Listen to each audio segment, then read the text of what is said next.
How's it going, everyone? Welcome to the MyZone training seminar hosted by me, Yahya Alomar.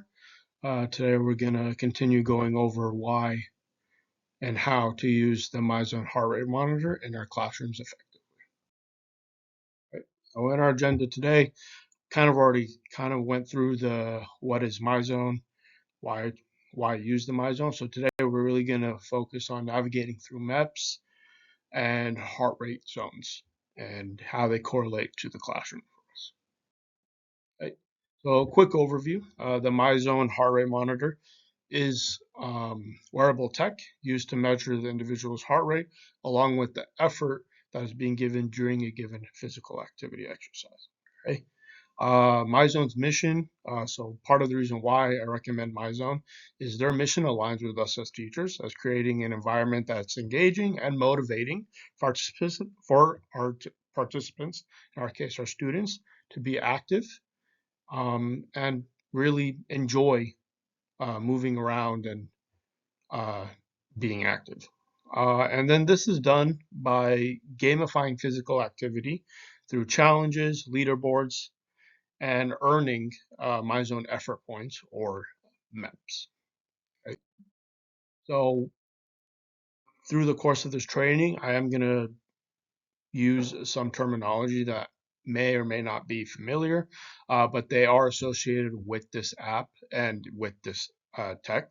So first we got MEPS, which stands for MyZone Effort Points. It's a unit of measurement for how much work our students are going to be putting in during their physical activity. This also does come into play when we are creating challenges or building a leaderboard or seeing how much work did our students put into a given activity or a unit. Effort is how hard the physical activity was compared to estimated heart rate. And then we got the max heart rate, which is most amount of times the heart can beat in a minute during physical activity. The average heart rate, average beats per minute during the specific activity. Peak heart rate, highest heart rate achieved during the activity. And then percentage of max heart rate, how close the max heart rate an individual has reached, and it also determines the zones and MEPS that we're going to be talking about later in this training. Okay.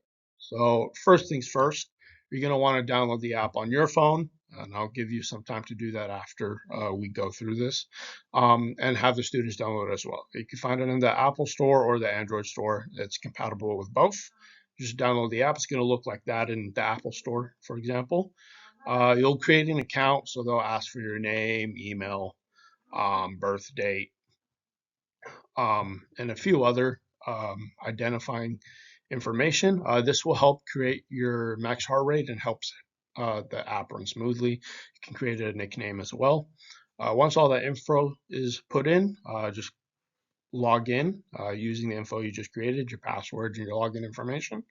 And you will come up to a screen that looks like the one to your left. So on the home screen, there's a few identifying information that you'll get out of it. So the first is to your left is in that circle with the 0 MEPS. That's how many effort points were earned during the month, the current month that you're in. So you'll have a number to that left, depending on how active the student has been or how many times the student has worn their belt. In the middle is lifetime, so how much they've earned overall since they've had the heart rate tracker. So you kind of get a sense of where they are currently and where have they been overall at the time. So it's really cool to see for the student as well as yourself to see where they've been over the course of their journey in your classroom. And then on the right is status level. So with status, you earn this by being consistent and being consistently active and participating in our classroom. Again, this is another method that we can use to keep track and make sure that students are reaching their minimum requirement of participation in physical activity. This could also be factored into our grading, making sure that students are reaching their minimum of 1,300 MEPS. That's how you start to earn your statuses or effort points. So if it's white, they're not out of status. But once they reach the 1300 MEPs for the first month, then they become iron status. And then that circle on the right hand side will turn into an iron number.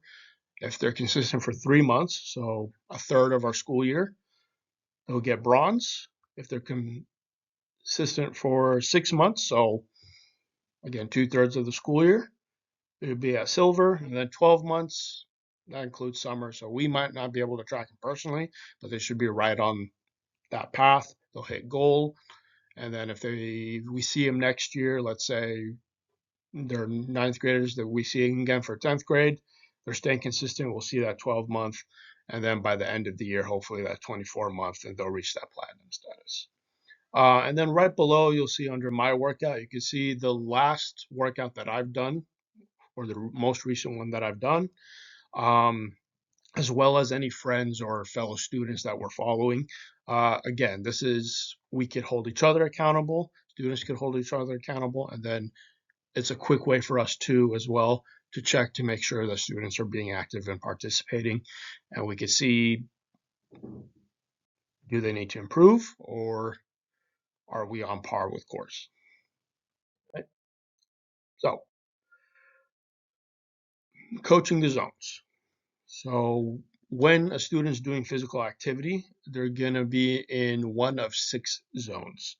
So real quick, we're going to go through a rundown of what those zones mean. The light gray zone, which is the first one, is 50% or lower of their max heart rate. So if a student's in this zone, they're probably sitting around. It's probably during roll call, or they're waiting for attendance, or they're waiting on their numbers for you to give them instruction. This is little to no activity whatsoever. The gray zone, maybe they're walking around, they're visiting with friends, they're getting up. This is typically when they reach that zone. And this is 50 to 59% of their max heart rate.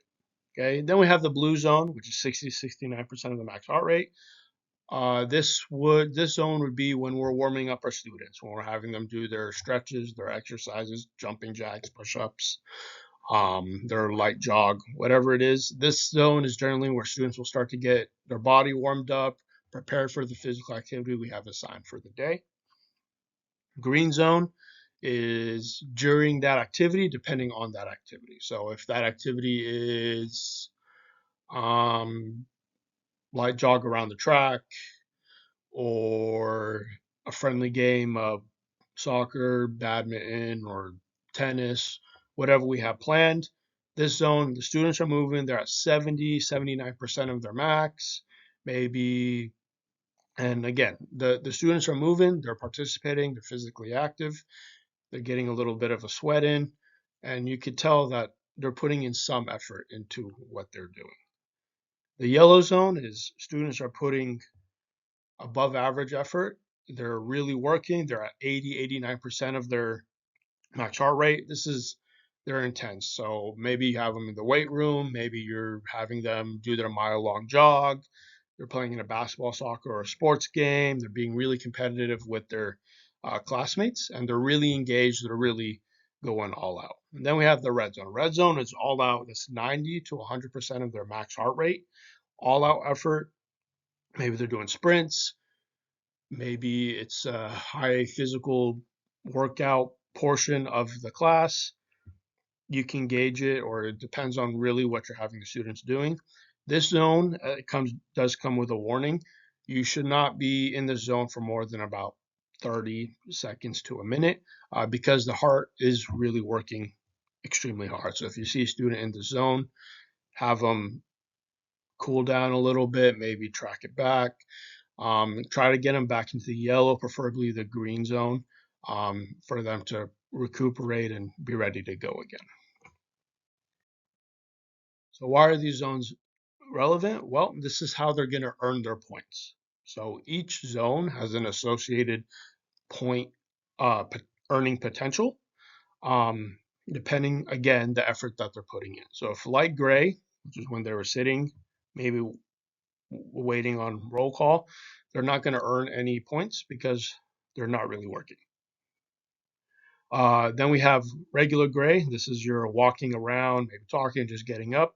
They'll earn 1 effort point for every zone, for every minute they're in their zone. We have blue during the warm up, getting their body prepared. They'll earn 2 effort points for every minute they're in their zone. Green. And green is, again, the kids are engaged in physical activity. They're working. They're not going all out, but still, you'll see they're actively participating. They'll be earning 3 effort points per minute in that zone. And then yellow and red, which are, again, these are the kids who are putting in all out effort. They're in it to win it. They're going to be earning 4 effort points per every minute in this zone. Again, red, we don't want them there too long.